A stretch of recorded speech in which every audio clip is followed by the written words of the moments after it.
श्री सीतारामचंद्राभ्याम नमः। श्रीमद्वाल्मीकि रामायणं बालकांडं अष्टचत्वारिंशः सर्गः।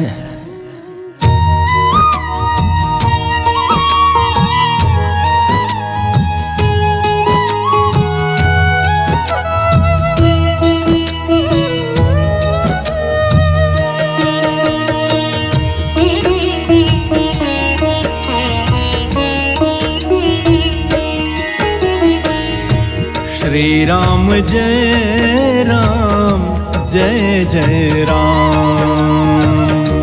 श्री राम जय राम जय जय राम। श्री राम जय राम जय जय राम। श्री राम जय राम जय जय राम। श्री राम जय राम जय जय राम। श्री राम जय राम जय जय राम। श्री राम जय राम जय जय राम। श्री राम जय राम जय जय राम। श्री राम जय राम जय जय राम। श्री राम जय राम जय जय राम। श्री राम जय राम जय जय राम।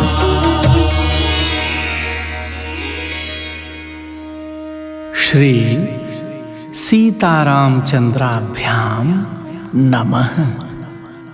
श्रीमद्वाल्मीकि रामायणं बालकांडं अष्टचत्वारिंशः सर्गः। राजा सुमति से सत्कृत हो एक रात विशाला में रहकर मुनियों सहित श्री राम का मिथिलापुरी में पहुंचना और वहां सूने आश्रम के विषय में पूछने पर महर्षि विश्वामित्र जी का उनसे अहल्या को शाप प्राप्त होने की कथा सुनाना। प्रेमी जनों, इन पावन प्रसंगों को 48वें सर्ग में श्रवण कीजिए।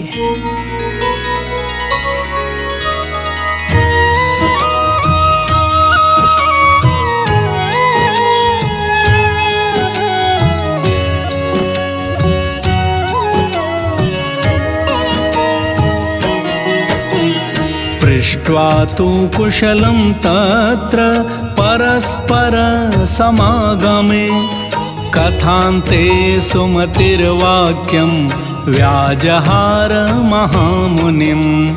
इमौ कुमारौ भद्रं ते देवतुल्य पराक्रमौ गजसिंह गतिवीरौ शार्दूल वृषभोपमौ। प्रेमी जनों, उस विशाला नगरी में परस्पर समागम के समय एक दूसरे का कुशल मंगल पूछकर बातचीत के अंत में राजा सुमति ने महामुनि विश्वामित्र जी से कहा, हे ब्राह्मण, आपका कल्याण हो।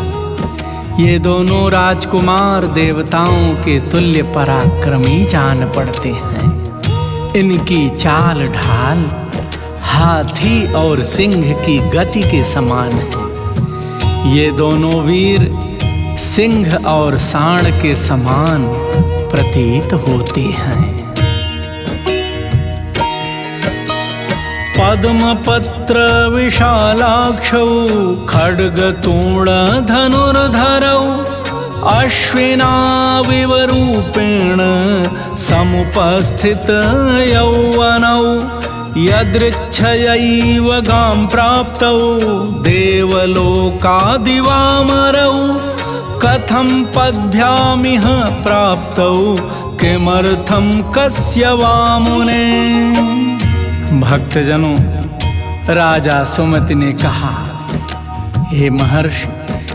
इनके बड़े बड़े नेत्र विकसित कमल दल के समान शोभा पाते हैं। ये दोनों तलवार, तरकस और धनुष बाण धारण किए हुए हैं। अपने सुंदर रूप के द्वारा दोनों अश्विनी कुमारों को लज्जित करते हैं तथा युवा अवस्था के निकट आ पहुंचे हैं। हे महर्षि, इन्हें देखकर ऐसा जान पड़ता है मानो दो देव कुमार दैवेक्षावश देवलोक से पृथ्वी पर आ गए हों। हे मुने, ये दोनों किसके पुत्र हैं और कैसे, किस लिए यहाँ पैदल ही आए हैं? कृपा करके बताइए।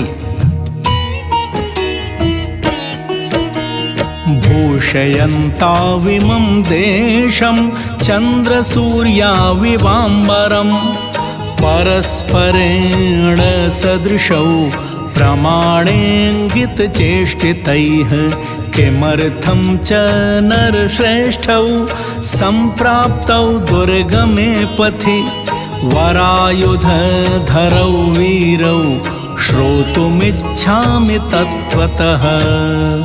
भक्तजनों, राजा सुमित ने कहा, जैसे चंद्रमा और सूर्य आकाश की शोभा बढ़ाते हैं, उसी प्रकार ये दोनों कुमार इस देश को सुशोभित कर रहे हैं।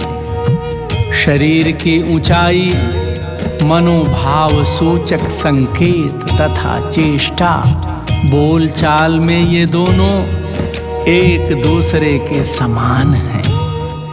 श्रेष्ठ आयुध धारण करने वाले ये दोनों नरश्रेष्ठ वीर इस दुर्गम मार्ग में किस लिए आए हैं, यह मैं यथार्थ रूप से सुनना चाहता हूँ। तस्य तद्वचनं श्रुत्वा यथावृत्तं निवेदयत् सिद्धाश्रमनिवासं च राक्षसानां वधं यथा। विश्वामित्रवचः श्रुत्वा राजा परमविस्मितः अतिथि परमं प्राप्तौ पुत्रौ दशरथस्य तौ पूजयामास विधिवत् सत्कारार्हौ महाबलौ। भक्तजनों, राजा सुमति का यह वचन सुनकर महर्षि विश्वामित्र जी ने उन्हें सब वृत्तांत यथार्थ रूप से निवेदन किया। सिद्धाश्रम में निवास और राक्षसों के वध का प्रसंग भी यथावत रूप से कह सुनाया। विश्वामित्र जी की बात सुनकर राजा सुमति को बड़ा विस्मय हुआ। उन्होंने परम आदरणीय अतिथि के रूप में आए हुए उन दोनों महाबली दशरथ पुत्रों का विधि पूर्वक आतिथ्य सत्कार किया। ततः परम सत्कारं सुमतेः प्राप्य राघवौ पुष्य तत्र निशामेकां जगमतुर्मिथिलां ततः तां दृष्ट्वा मुनयः सर्वे जनकस्य पुरीं शुभां साधु साध्विति षण्सन्तो मिथिलां समपूजयन्। भक्तजनों, राजा सुमति से उत्तम आदर सत्कार पाकर वे दोनों रघुवंशी कुमार वहां एक रात रहे और सवेरे उठकर मिथिला की ओर चल दिए। मिथिला में पहुंचकर जनकपुरी की सुंदर शोभा देख सभी महर्षि साधु साधु कहकर उसकी भूरि भूरि प्रशंसा करने लगे। मिथिलोपवने तत्र आश्रमं दृश्य राघवः पुराणं निर्जनं रम्यं पप्रच्छ मुनिपुङ्गवम् इदम् आश्रम संकाशं किम्विदं मुनिवर्जितं श्रोतुमिच्छामि भगवन् कस्यायं पूर्व आश्रमः। भक्तजनों, मिथिला के उपवन में एक पुराना आश्रम था जो अत्यंत रमणीय होकर भी सुनसान दिखाई देता था। उसे देखकर श्री रामचंद्र जी ने मुनिवर विश्वामित्र जी से पूछा, भगवान, यह कैसा स्थान है जो देखने में तो आश्रम जैसा है, किंतु एक भी मुनि यहाँ दृष्टिगोचर नहीं होते हैं। मैं यह सुनना चाहता हूँ कि पहले यह आश्रम किसका था। तच्छ्रुत्वा राघवेणोक्तं वाक्यं वाक्यविशारदः प्रत्युवाच महातेजा विश्वामित्रो महामुनिः हन्त ते कथयिष्यामि शृणु तत्त्वेन राघव यस्यैतदाश्रमपदं शप्तं कोपान् महात्मनः। भक्तजनों, श्री रामचंद्र जी का यह प्रश्न सुनकर प्रवचन कुशल महातेजस्वी महामुनि विश्वामित्र जी ने इस प्रकार उत्तर दिया, हे रघुनंदन, पूर्व काल में यह जिस महात्मा का आश्रम था और जिन्होंने क्रोध पूर्वक इसे शाप दे दिया था, उनका तथा उनके इस आश्रम का सब वृत्तांत तुमसे कहता हूँ। तुम यथार्थ रूप से इसको सुनो। गौतमस्य नरश्रेष्ठ पूर्वमासीन् महात्मनः आश्रमो दिव्य संकाशः सुरैरपि सुपूजितः स चात्र तप आतिष्ठत् अहल्या सहितः पुरा वर्षपूगान्यनेकानि राजपुत्र महायशः। भक्तजनों, महर्षि विश्वामित्र जी ने कहा, नरश्रेष्ठ, पूर्व काल में यह स्थान महात्मा गौतम का आश्रम था। उस समय यह आश्रम बड़ा ही दिव्य जान पड़ता था। देवता भी इसकी पूजा एवं प्रशंसा किया करते थे।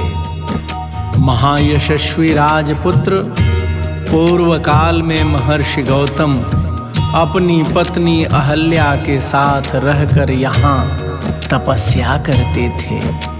उन्होंने बहुत वर्षों तक यहाँ तप किया था। तस्यांतरं विदित्वा च सहस्राक्षः शचीपतिः मुनिवेशधरो भूत्वा अहल्यामिदमब्रवीत् ऋतुकालं प्रतीक्षन्ते नार्थिनः सुसमाहिते संगमं त्वहमिच्छामि त्वया सह सुमध्यमे। भक्तजनों, विश्वामित्र जी ने कहा, हे रघुनंदन, एक दिन की बात है जब महर्षि गौतम आश्रम पर नहीं थे। उपयुक्त अवसर समझकर शचीपति इंद्र गौतम मुनि का वेश धारण किए वहां आए और अहल्या से इस प्रकार बोले, सदा सावधान रहने वाली सुंदरी, रति की इच्छा रखने वाले प्रार्थी पुरुष ऋतुकाल की प्रतीक्षा नहीं करते हैं। सुंदर कट प्रदेश वाली सुंदरी, मैं इंद्र तुम्हारे साथ समागम करना चाहता हूँ।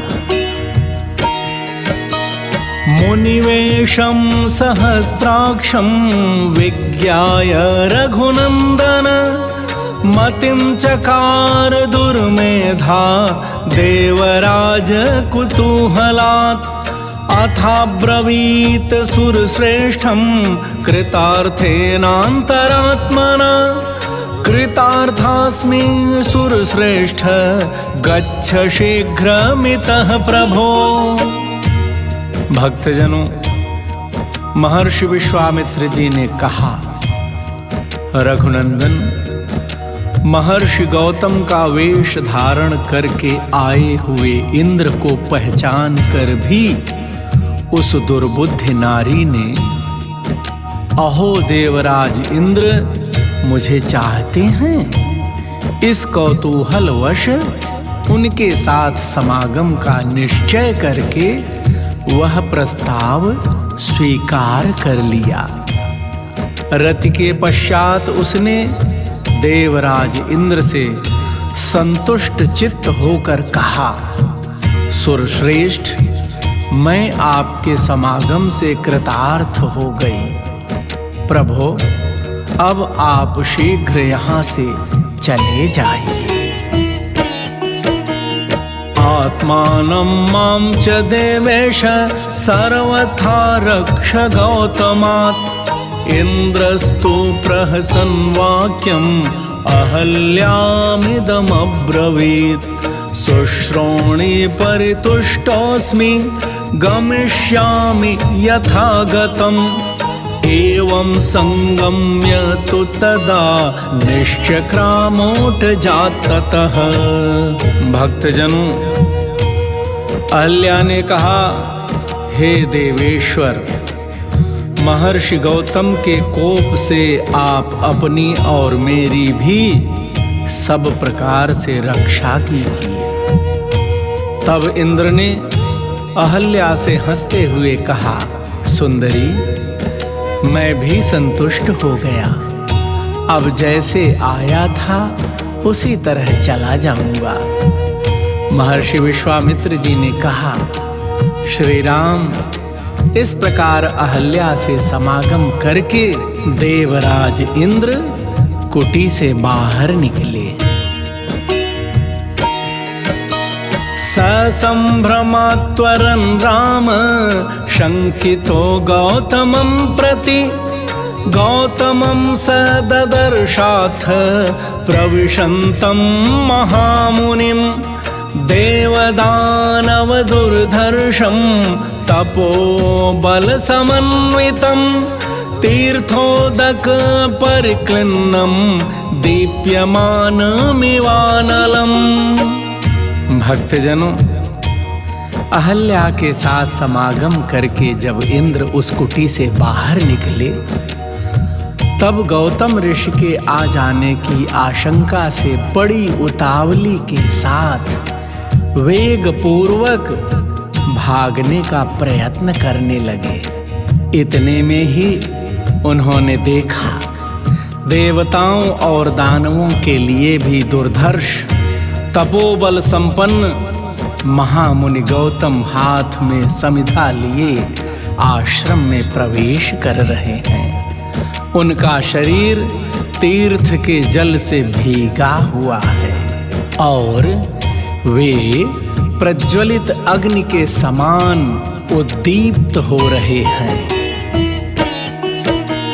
गृहीत समिधं तत्र सकुशं मुनिपुंगवं दृष्ट्वा स्वरपतिः त्रस्तो विषण्णवदनोऽभवत्। अथ दृष्ट्वा सहस्राक्षं मुनिवेशधरं मुनिः दुर्वृत्तं वृत्तसंपन्नो रोषाद्वचनम् अब्रवीत्। भक्तजनों, समिधा और हाथ में कुश लिए गौतम ऋषि की दृष्टि पड़ते ही देवराज इंद्र भय से थर्रा उठे, कांपने लगे। उनके मुख पर विषाद छा गया, मुख मलिन हो गया। भक्तजनों, दुराचारी इंद्र को मुनि का वेश धारण किए देख सदाचार संपन्न मुनिवर गौतम जी ने रोष में भरकर कहा, मम रूपम समास्थाय कृतवानसि दुर्मते अकर्तव्यमिदं यस्मात् विफलस्त्वं भविष्यसि। हे दुर्मते इंद्र, तूने मेरा रूप धारण करके यह न करने योग्य पाप कर्म किया है, इसलिए तू विफल अंडकोशों से रहित हो जाएगा। यह मेरा शाप है तुझे। गौतमेनैव मुक्तस्य सुरोषेण महात्मना पेततुर्वृषणौ भूमौ सहस्राक्षस्य तत्क्षणात् तथा शप्त्वा च वैशक्रं भार्यामपि च शप्तवान् इह वर्ष सहस्राणि बहूनि निवसिष्यसि। भक्तजनों, रोष में भरे हुए महात्मा गौतम के ऐसा कहते ही सहस्राक्ष इंद्र के दोनों अंडकोश उसी क्षण पृथ्वी पर गिर पड़े। इंद्र को इस प्रकार शाप देकर गौतम ऋषि ने अपनी पत्नी को भी शाप दिया। हे दुराचारणी, तू भी यहाँ कई हजार वर्षों तक केवल हवा पीकर या उपवास करके कष्ट उठाती हुई राख में पड़ी रहेगी। वात भक्षा निराहारा तप्यन्ति भस्मशायिनी अदृश्या सर्वभूतानां आश्रमेऽस्मिन् वसिष्यसि। यदा त्वेतद्वनं घोरं रामो दशरथात्मजः आगमिष्यति दुर्धर्षः तदा पूता भविष्यसि। भक्तजनों, गौतम ऋषि ने कहा, तू भी यहाँ हजारों वर्ष तक केवल हवा पीकर या उपवास करके कष्ट उठाती हुई राख में पड़ी रहेगी। समस्त प्राणियों से अदृश्य रहकर इस आश्रम में निवास करेगी। जब दुर्धर्ष दशरथ कुमार राम इस घोर वन में पदार्पण करेंगे, उस समय तू पवित्र होगी। तस्यातिथ्येन दुर्वृत्ते लोभमोह विवर्जिता मत्सकाशं मुदायोक्ता स्वं वपुर्धारयिष्यसि। एवमुक्त्वा महातेजा गौतमो दुष्टचारिणीम् इमम् आश्रमम् उत्सृज्य सिद्धचारण सेविते हिमवच्छिखरे रम्ये तपस्ते पे महातपाः। भक्तजनों, गौतम ऋषि ने कहा, राम जी का आतिथ्य सत्कार करने से तेरे लोभ मोह आदि दोष दूर हो जाएंगे और तू प्रसन्नता पूर्वक मेरे पास पहुंचकर अपना पूर्व शरीर धारण कर लेगी। भक्तजनों, महर्षि विश्वामित्र जी ने राम जी से कहा, हे रघुनंदन, अपनी दुराचारणी पत्नी से ऐसा कहकर महातेजस्वी महातपस्वी गौतम ऋषि इस आश्रम को छोड़कर चले गए और सिद्धों तथा चारणों से सेवित हिमालय के रमणीय शिखर पर रहकर तपस्या करने लगे। इत्यार्षे श्रीमद् रामायणे वाल्मीकिये आदि काव्ये बालकांडे 48 सर्गः। इस प्रकार श्री वाल्मीकि निर्मित आर्ष रामायण आदि काव्य के बालकांड में 48वां सर्ग पूरा हुआ। भगवान श्री राम वल्लभा कुंज सरकार आप सबके मनोरथ, आप सबकी मनोकामनाएं सदा सर्वदा पूर्ण करें। कल्याण मस्तु। जय सिया राम।